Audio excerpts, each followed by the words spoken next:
Дупки испукнатини, зидови кои се ронати и вода која протекува врз автомобилите.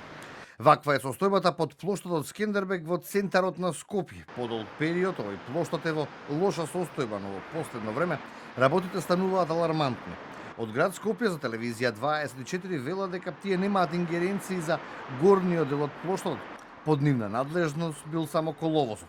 Испративме прашања и до општина Чаир, кога локалната самоуправа ќе излезе на терен да го санира долниот дел од плоштот од Скендербег. Но, до почетокот на овие вести, одговор не добивме.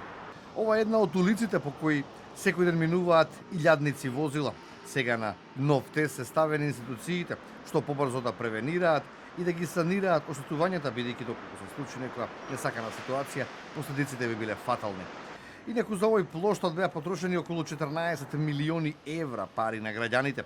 Започна да се гради во 2012, а свечено беше пуштен 5 години подоцна, односно во 2017 година од раководните кадри на ДУИ, како тогашна локална и централна власт. Помеѓу главните гости кои беа на свечената церемонија беше и актуелниот граначалник на Чаир Изет Меджити, кој тогаш беше подпредседател на ДУИ.